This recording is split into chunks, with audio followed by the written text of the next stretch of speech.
the host and can grab the screen. So welcome, Reuben. Great, thank you, Lou. And welcome, it's great to Dave. be here. Hi, Dave. Hey, everybody. Great to see you. Hey, Reuben, how are you? Hey, Lou. Doing So great, before you thanks. get your comment, we'll start with Reuben. So take it away, Reuben. Okay, fantastic. Thank you, Lou. I'll just share my screen now, and hopefully you see my slides. Being a lawyer, I don't have the flashiest slides, but hopefully this will just give us some context for the discussion. And looking forward to diving into some of the nuance of the proposed STABLEAct, but I thought I'd start at a higher level, just thinking about more broadly some of the regulations that can affect stablecoins in general. And Lou, please jump in with any questions if you want me to clarify anything. It's nice to think about, to frame the conversation, some of the regulators that have an interest in regulating stablecoins and cryptocurrency more generally. So you can see on this slide, the alphabet soup of agencies, and this is just in the US, of folks that have an interest in regulating these activities. So everything from the DOJ through to all these familiar entities at a federal and state level. And in addition, I think what's interesting, I work with a lot of early stage companies in this space, and what I tell them is that, you have to think about your other kind of regulatory gatekeepers. Even if you're not getting a letter from the SEC, your banks, your investors, they want to know what your regulatory strategy is. So you kind of have to do a little crystal ball gazing and try to anticipate what these agencies might think, and to have a position that you can actually defend, and you can actually have a pathway to regulatory compliance. So within this framing, I think the next level is to think about some of the policy considerations for why these agencies want to regulate the use of stablecoins and crypto more generally. Now, at the top of the list, I think we have things like systemic risk and monetary sovereignty. The idea is that if there is some unauthorized deposit taking or shadow banking that could cause some broader financial contagion, 2008 style crisis, it's pretty clear why regulators would want to step in there. Interestingly enough, we've been thinking about this for a long time in the Bitcoin community. When will cryptocurrency get to a size where monetary sovereignty is under threat? And it is, of course, a function of size, and also the nexus with the monetary issuance itself. And so when we have stablecoins, of course, we're talking about something that looks and feels in a lot of ways like fiat sovereign currency, and these issues come into much sharper focus. Now, in addition to that, of course, we have the financial intelligence agencies in each country wanting to gain access to the information that will help them discover and prosecute financial crimes, and actors using these networks in criminal ways, namely anti-money laundering and counter-terrorist financing. You have tax, of course, revenue collection becomes more difficult in these contexts. And as well as that, further down the list, but equally important, are things like financial inclusion and consumer protection, which of course come from a different mindset to some of the other broader policy goals. But it's interesting that I actually think they're quite aligned with what we're trying to build in cryptocurrency. Open networks that anyone can participate in, that remove counterparty risk, that enable truly global transactions and broader participation in the financial ecosystem. So I think there are actually some ways that crypto developers and regulators are aligned here, even if in the short term we're kind of conflicting. And the last one, of course, is antitrust, which I think is a nice segue into actually the real trigger here for regulators for the STABLEAct, specifically Facebook and DM. So we'll circle back to that. Now, the other thing to think about, and it might sound trite, but when we talk about regulation, we're talking about regulating activities. We're not talking about regulating computers or networks or technologies. We're talking about regulating people doing things. And in that context, this is useful to frame what are the kind of activities that could be regulated, and then what are the kind of activities that should be regulated. So if you think about the user activity, there are all these things that users would do with stablecoins, and they map pretty nicely to what users do with their dollars, what people do in the traditional financial system. So when you think about regulating these activities, you have to think about the analogs in the traditional system, and whether or not and why those things are regulated as well. So you can see the issues here if there is a divergence in these activities and the way that they're regulated. The main targets, of course, are going to be the stablecoin issuers, who actually create the currencies in a variety of different ways. So if you have a centralized issuer, of course, the regulations are going to focus on the soundness of the deposits backing those coins, the ability to transfer, coming back to money laundering, the ability to track. And so there's kind of these policy considerations at a centralized stablecoin issuer level. If you jump across to decentralized stablecoins, and would love to talk more about this, as I think this is going to be a huge area of growth. In order to regulate those, you have to regulate at the very least the developers who are creating these systems, and at most, regulation could extend to anyone who is participating in any way. And this is one of the biggest critiques of the STABLEAct as currently drafted, is it would require regulation of node operators, right? Folks that have no direct involvement in the creation or issuance of these assets, they merely pass on information. So Reuben, because obviously that's probably the part of the act that's gotten the most attention.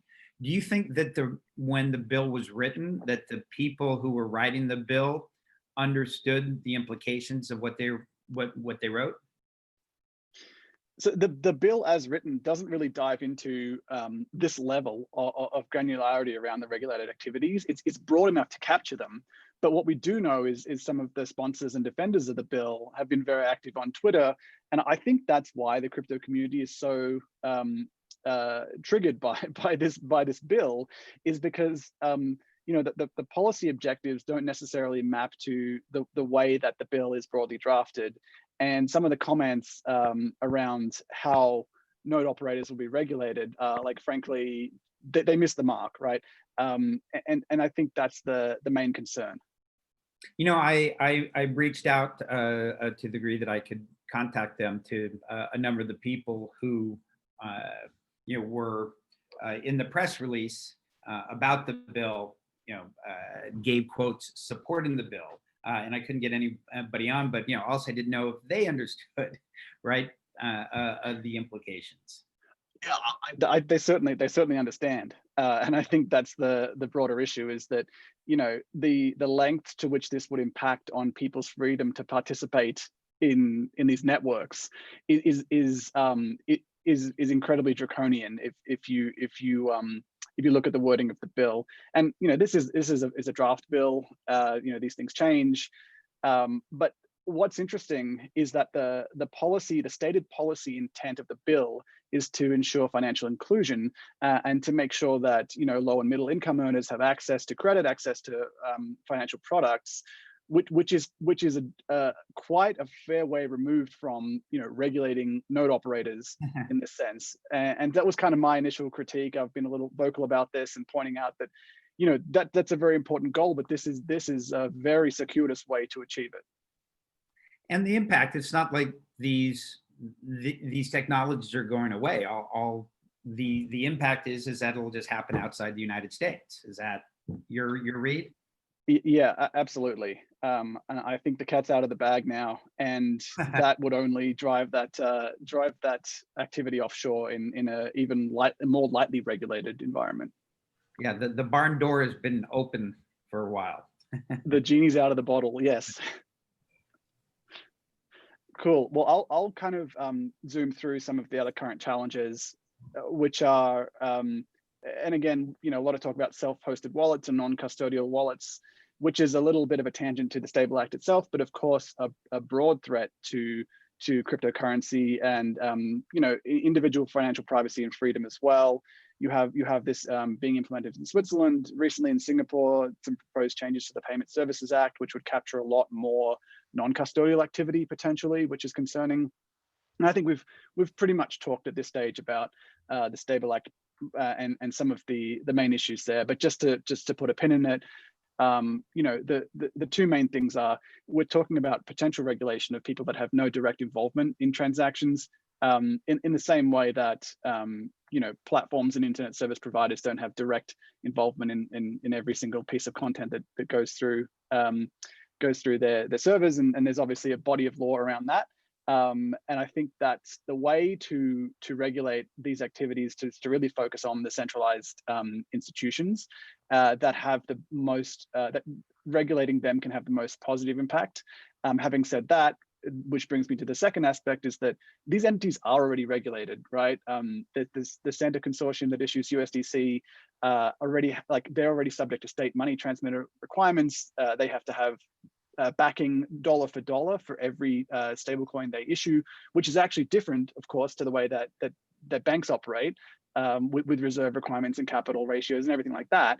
The point is that they don't actually have dollar for dollar backing, different again to money market mutual funds and some of the other entities that have been cited for comparisons, which don't actually hold one-to-one dollars, which again is the risk here. And so I think that's probably the two main criticisms of the STABLEAct as drafted. Looking ahead, I think it's a very interesting time for some of these decentralized stablecoin projects, which just by their nature are harder targets for regulators, but also they do solve some of these problems, right? The idea that a Facebook or a DM could have some kind of really onerous surveillance on their network. They could prevent. Oh no, who would have thought? Right. So I think some of those criticisms, they don't apply to decentralized stablecoins, which by their nature, there's no one actor that can stop or freeze accounts or stop people from transacting in these things. So this is where the next battleground is going to be. And then when you have projects that don't have any targets, any individuals behind them, obviously they have their own challenges, right? But from a regulatory perspective, it's a different ballgame. And again, there's this concept of governance minimization within decentralized stablecoins. The idea that you can trust the protocol is going to keep executing transactions. It's not going to change that much. It's not subject to the whims of a few people. And again, this actually responds to some of those concerns about people's ability to freely use these networks. And so, I think that this is where the action is going to be in the next 12 to 18 months. Okay. Well, that was great, Reuben. Thank you very much. And thanks for sticking around for the Q&A section. And Dave, thanks for getting here early and listening to Reuben. And you can now take over the screen if you've got. First of all, great presentation, Reuben. I think you covered a lot of the ground that people need to see the whole playing field when they're thinking about this. This is one of the weirdest pieces of legislation that I've read coming out of so-called progressive legislators. It has got there's so many internal contradictions and just straight out craziness in this proposal that it really doesn't hang together very well with itself. The main problem that I have with this is that there is a conflation or a conflict between helping people who are disadvantaged by letting banks have more power. This is the same group of banks that redlined all of these different communities and have pulled branches out of their communities, who have led people to use payday loan facilities at high onerous interest rates for check cashing services, instead of giving them access to just even normal retail banking operations. So the notion that we're saving these poor, underrepresented masses from themselves by making stable coins, which regulated by the same banks that have been screwing over minority and underserved populations, it's ridiculous on its face.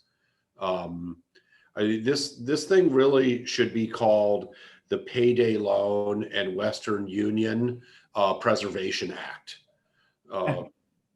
because it really it imposes a level of regulation and compliance that no investment bank has to hew to in the creation of, say, a forex derivative. All day long, investment banks are creating derivative products, which are essentially instability coins, okay, based on currency values and hedging strategies. Those are not regulated in a similar fashion. But as soon as you take something and you peg it to the dollar, it appears that they're calling that the issuance of a fiat currency. In this, if you read this, the notion that you would have to go and get the permission of the Fed and the Treasury in order to issue one of these things and do it with 6 months notice is also a ridiculous non-starter. So if you take a look at this thing, first of all, I don't know who's going to pass this. I certainly don't think that the current Senate would certainly not pass this, and nor would any Senate that we would imagine would seat in the next session.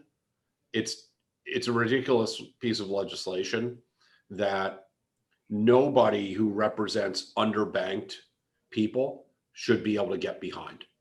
I don't really care about the technologists on this call and what they think about, how this is going to kill their stable coins. That it's more like using the underbanked as the reason for this is the most anotional concept ever. These are, and so that it should be pushed back on for that one reason alone. So Dave, is your sense that, again, just trying to understand, how we got here, are they ignorant about how things work, do you think, or No. more sinister? This is a lobbyist written piece of legislation. That certainly makes sense. This thing But has. even the lobbyists are smart. Why would the lobbyists propose a bill that would be a non-starter? So this thing, if it makes it out of markup, okay, is going to look dramatically different. But this was either written by banks, okay, or it was written by existing money transfer companies that have a vested interest in or payday loan company. I mean, it's somebody who wants to keep you from being able to send money internationally between parties without an intermediary. Yeah. I don't even think it's like the nerds here think that this is about Uniswap or some other or sushi or hot dogs or all that. It's not. It's okay. It's about payday. It's about money transmitting and taking away someone's franchise for that. Okay, terrific. Are you done with kind of your formal remarks? Or start to more kind of discussion about where we're at, or did you want to? My formal remark is I think this thing is dead in the water. Okay. Then I don't think this is going to go anywhere. I don't think that anyone should be that worried about it. It is interesting though, the same day, and this is my last part of this remark, yesterday, or was it the day before? Hold on, let me just get this up.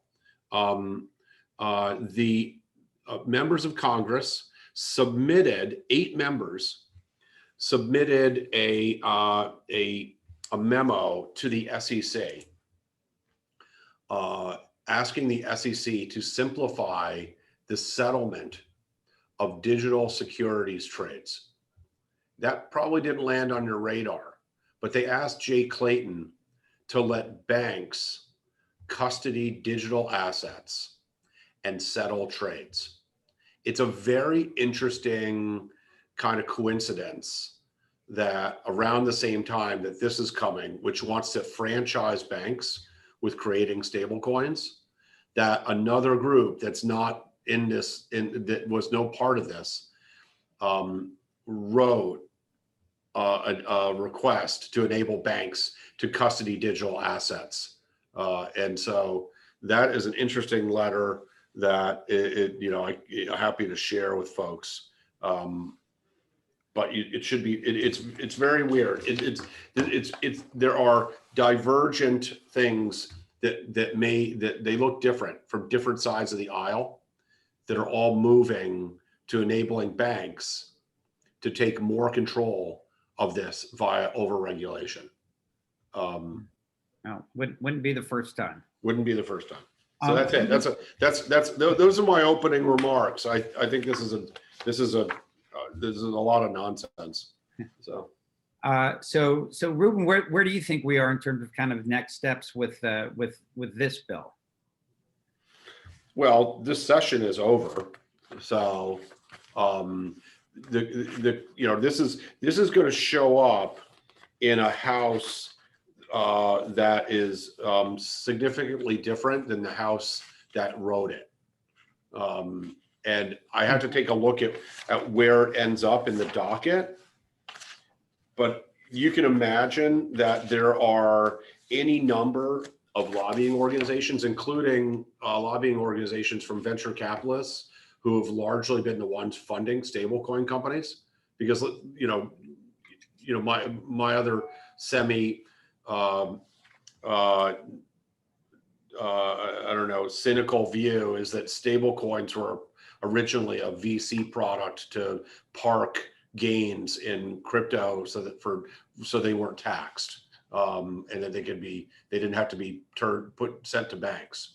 So somebody's going to come after this thing, and it's going to get watered down. So I think the next thing is that it's not going to make it out of committee without a lot of markup.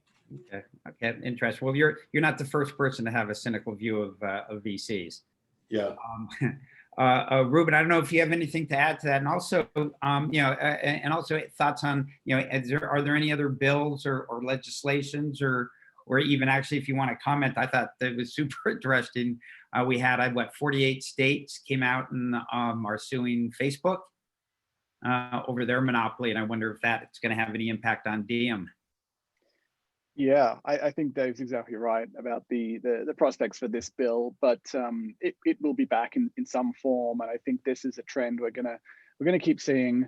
It is definitely wrapped up in this broader techlash as well, right? Like Facebook is made itself the biggest target for over the last few years, and basically anything that it touches has some enhanced scrutiny on it. So I mean, I still think that if you want to give it the most favorable interpretation, if you want to be as generous as possible to the sponsors of the bill, it's that having Facebook's hands all over Diem is not necessarily consistent with some of their policy objectives as well. As Dave's pointed out, the bill has problems for a bunch of reasons, right? But that target, I think, is a clear motivator. Okay. Well, cool. Well, I'm going to open it up to questions from the audience, and our first question is from Ganesh. So Ganesh, I'm sorry, I've got to first take back the hosting. Oh. There you go. And now Ganesh. Cool. Ganesh, welcome to the panel. Hi, hi Reuben, Dave. So thanks for your presentation. So I'm a researcher at Warwick Business School studying stablecoins. And so just looking at kind of a general overview of the proposed act based on the press release, some of the things seem reasonable, like asking deposits to be insured or have FDIC insurance seems reasonable in terms of minimizing collateral risk. But there's also this requirement that there needs to be 6-month notice to the Fed and the FDIC before a stablecoin issuance. And so I was just curious on your thoughts Like in terms of, do you think that's viable? Would that essentially be a type of capital control where like it would significantly like impede the flow of capital to in the stablecoin industry? And my second question is, since a lot of these regulations are thinking about getting a banking charter, and a lot of these regulations are aimed at more centralized stable coins, but then could there be an issue where it's also requiring decentralized stablecoins to do the same things of like establishing a banking charter? So would that make it very difficult to have DAI where you essentially issue it at an individual level as opposed to a centralized issuer? So would these regulations make it very difficult for DAI to expand? Yep, so those are my two questions. Yeah, these are great questions. I think you've hit on the exact two main issues in the bill. I mean, and I do agree with you that, you know, having FDIC insurance sounds very reasonable, but I think the fact is that all these issuers already effectively have that, because the dollar deposits are held at banks that are themselves FDIC insured. And if you talk about requiring these issuers to themselves get a general banking license or a general banking charter that lets them do all the things that banks do, then that actually introduces another whole degree of risk, right? And if what you're trying to do is protect those dollar deposits, then at the very least, there should be a specific charter for stablecoin issuers that doesn't allow them to undertake all those other general banking activities that they don't want to do anyway. So I think that's kind of my main problem with the bill as drafted. And I agree with you as well that, you know, it's incredibly broad and would capture entities like DAI, which of course don't fit this model at all. And the concept of having dollar-denominated deposits backing DAI, it just doesn't work, right? You either force all stablecoin issuers to be centralized, and somehow you have this whole problem of regulating decentralized entities and actors, and just forcing these developers offshore, basically, or outside of the reach of the jurisdiction. Okay, thanks, Reuben. Dave, did you have anything to add to that? Well, to the extent that that regulators can even have that kind of reach to see these butterflies as they get created and regulate them, I think it's difficult from a practical perspective to regulate these things, because they're hard to find. The way these things are created and the way they're distributed makes them a little bit private, especially on the decentralized side. You know, in order for someone to regulate and force or compel compliance, you'd have to have quite a bit of view through into wallets and code bases and things like that. I think on the decentralized side, the regulatory burden would be on the regulators, because it's just hard to track this stuff. I don't see it as a threat to DAI or to those types of products. I see it more as a threat to, say, USDC running at Coinbase, or a stable coin built on another blockchain protocol that's out in plain sight. Unless if we got to the point where wallets would have to be disclosed and they'd be subject to know your beneficial owner. So there's a know your beneficial owner bill, which has been stuck in the Senate for a year and a half or 2 years. We don't have any know your beneficial owner regulations with regards to wallet ownership. So I don't think that it would be easy for this to compel private wallet holders to this, and I think most folks who do this are going into this quietly and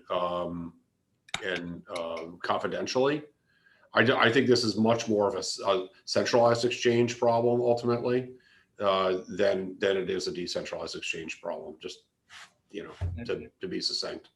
Thanks, Dave. And Ganesh, I think you and I are going to have to pick up our Zoom background games. compared to these guys. But Okay.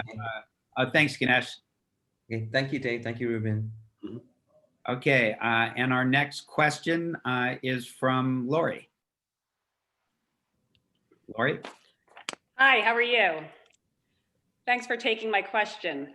My question is, what countries do you see as having the most favorable regulatory environment for crypto and stablecoins? Hey, Laurie. Yeah, thanks for the question. It's a tricky one because things are changing so quickly. You know, even a year ago, I would have said Singapore, Hong Kong, Switzerland, these types of jurisdictions with, you know, existing financial infrastructure, but fairly permissive regulatory environments. But that's changing. You know, Switzerland and their implementation of the FATF rules, and in Singapore potentially regulating a lot of non-custodial activity as well. So I think it's really hard to predict which jurisdiction is going to be the most favorable.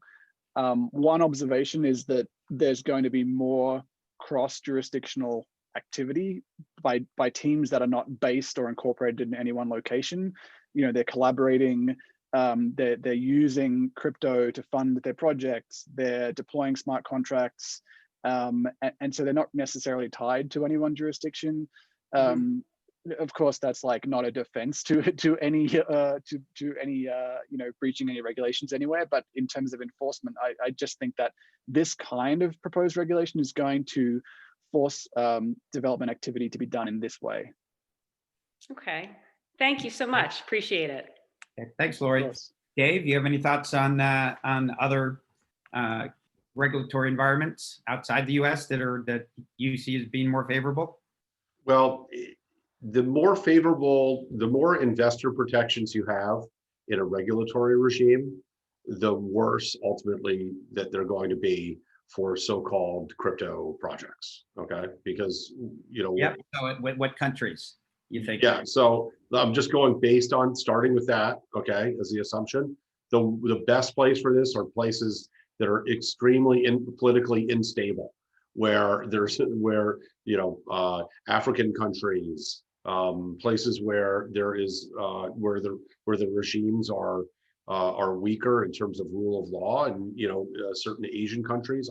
I don't want to name places, but I think places like Malta, where there's a very questionable relationship between you know, regulators and banking interests. Those places want these projects, and so that you can. It's a regulatory arbitrage issue. If you want to go to you know, certain edgy countries, you know, those are going to be where you're going to see crypto flourish. One, because of lack of trust in banking systems, and because of lack of regulation. And I think we know where a bunch of those countries are. They typically are politically unstable countries where rule of law is not as well established.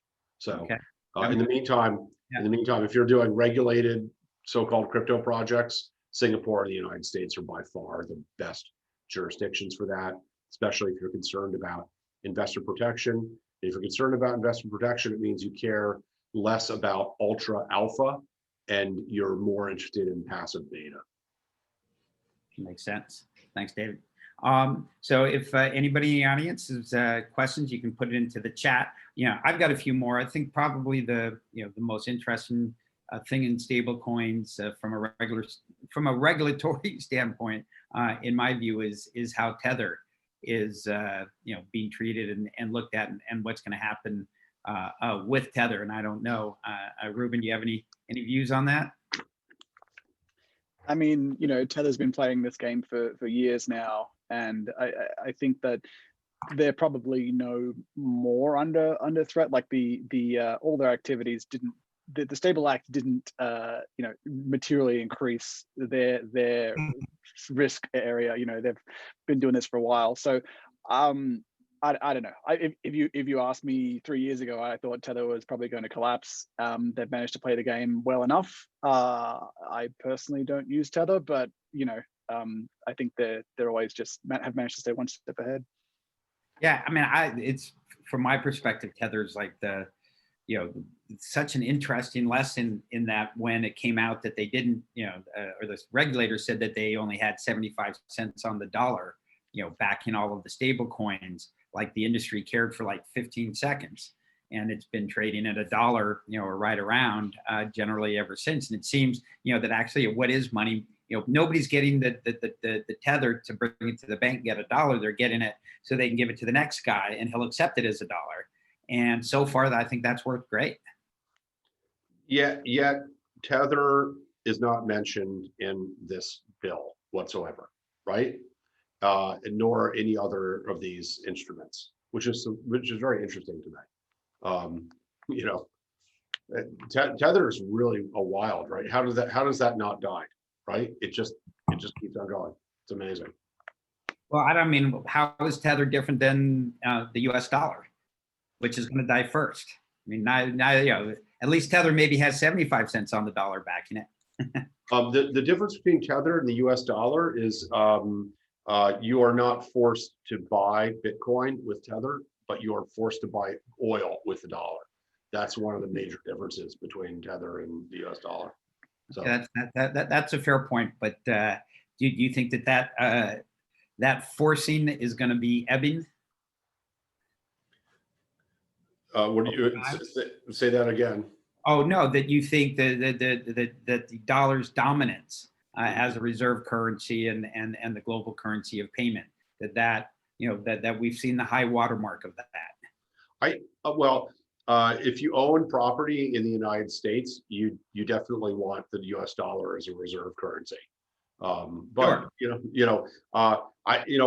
that's a great question. I don't see the replacement of the US dollar as a reserve currency in the next couple of years. That would be quite an interesting structural change. It's Reuben? Yeah. Yeah, I got to agree with Dave here.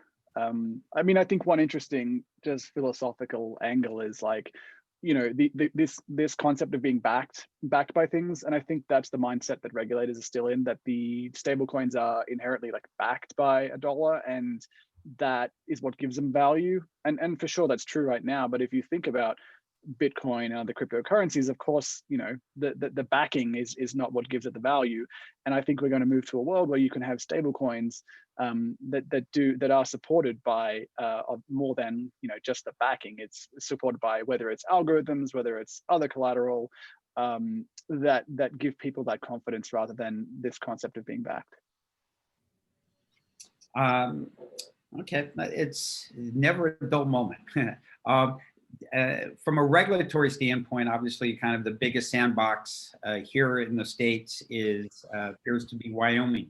And Dave, any updates about kind of what's going on in Wyoming? Yeah, so Wyoming is attempting to carve out a regulatory regime in the United States, which is parallel to the United States regulatory regime when it comes to banking and securities law.